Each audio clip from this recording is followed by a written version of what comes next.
The Smartphone Prophecy: A Tale of How Technology Can Connect and Divide. Part 3. The crowd slowly began to disperse. Some villagers walked away quietly, avoiding the eyes of the three traders they had nearly accused of being criminals. Others stood awkwardly, whispering among themselves. Embarrassment had replaced anger. The traders carefully repacked their farming tools into the back of the truck. One of them shook his head. "We only came to sell shovels," he said softly. Kola, the farmer who had first shared the rumor with Musa that morning, stepped forward. "I am sorry," he said. "We acted too quickly." The trader nodded. "It happens." But the moment left a heavy feeling hanging over the market square. Bobaton watched the villagers carefully. He could see what many of them were thinking.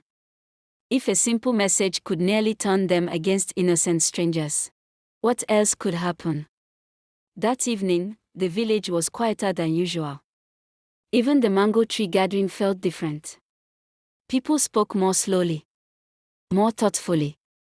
Several villagers admitted they had forwarded the message about the goat thieves without checking whether it was true. "I didn't mean to cause trouble," one woman said. "I thought I was helping." Another man sighed. "I forwarded it to 3 groups before breakfast." Bobaton nodded. "That is how rumors travel," he said gently. "They move faster than the people who create them." He picked up a small stick and drew a line in the dirt. "Once a rumor leaves your phone," he dragged the stick outward into several branches. "It multiplies. Soon no one remembers where it started." The villagers watched quietly.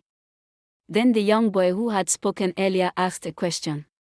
"Boba, does that mean smartphones are bad?" The old man smiled slightly. "No. They are tools." He looked around the circle. "A knife can prepare food. But the same knife can cause harm. The wisdom lies not in the tool, but in the hand that uses it."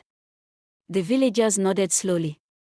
But none of them realized that very soon, the same smartphones that had caused fear would help save someone's life. 2 days later, heavy rain clouds gathered above the hills surrounding Ajanico. The air felt thick and restless. Farmers hurried to finish their work early. The wind pushed through the tall grasses like waves across water. And by evening, the storm arrived. Rain poured down in thick sheets. Thunder roared across the sky. Lightning flashed above the hills. Most villagers stayed indoors, waiting for the storm to pass. But near the edge of the village, something unexpected happened.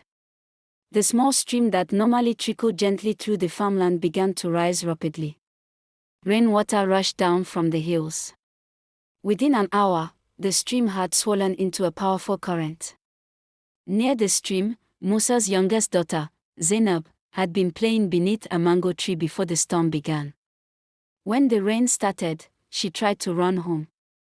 But the rising water blocked the narrow footpath she normally used. Soon she was trapped on a small patch of land between the swollen stream and a cluster of thick bushes. She shouted for help. But the storm swallowed her voice. Back in the village, Musa noticed something was wrong. "Where is Zainab?" he asked his wife.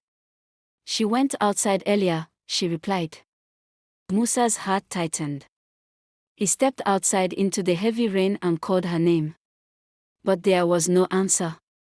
Panic began to creep into his chest. He ran toward the stream. And when he reached it, he saw her. Zainab stood on the far side of the rushing water, crying. The current had become too strong for her to cross. Musa shouted across the water, "Stay there."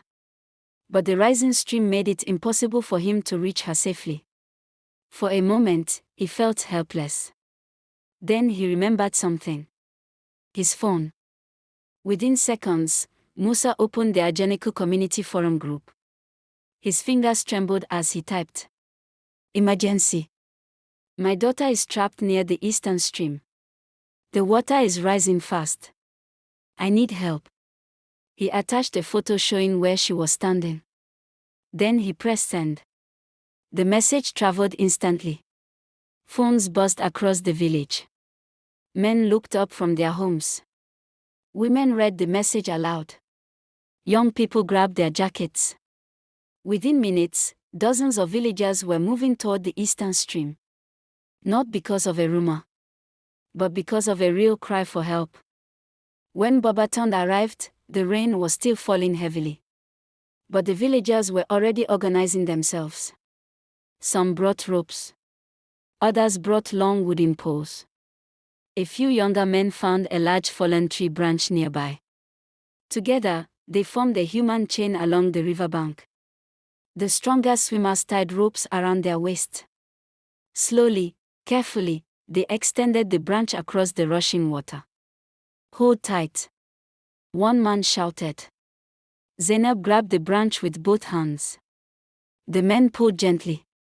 The water surged around her legs. But the rope held firm. Step by step, she moved across the branch. And moments later, she was safely in her father's arms. The crowd cheered. Even through the storm, relief spread through the group like warm sunlight. Later that night, the rain finally stopped. The villagers gathered once again beneath the mango tree. Zainab sat beside her father, wrapped in a dry blanket.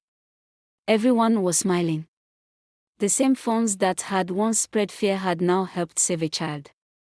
The young boy spoke again. "So smartphones can help us too." Babaton nodded. "Yes. They can connect us faster than ever before. But remember what we learned."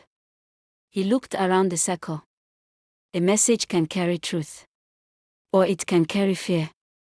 The difference depends on the person who sends it." The villagers sat quietly for a moment. Then Musa raised his phone and smiled. Today it carried help. Babaton chuckled softly. "Yes. And that is the future we must choose." He looked toward the dark hills surrounding the village. The prophecy was never about the smartphone itself. It was about us. How we use it, whether we let it divide us or bring us together. The villagers looked down at the glowing screens in their hands. For the first time, they understood something important. Technology was powerful, but wisdom was even more important. And from that night forward, the people of Ajaniku tried to remember Babaton's words. Because when the world fits inside your hand, you must be careful not to lose the people standing beside you. Thank you for staying tuned till the final episode of Smartphone Prophecy. Thanks for staying tuned. Watch out for the next episode. Follow us on all our social media, Instagram at input_media, Facebook at loaded_, and subscribe to our YouTube channel. Turn on the notification button to get alerts for the next episode. Thanks.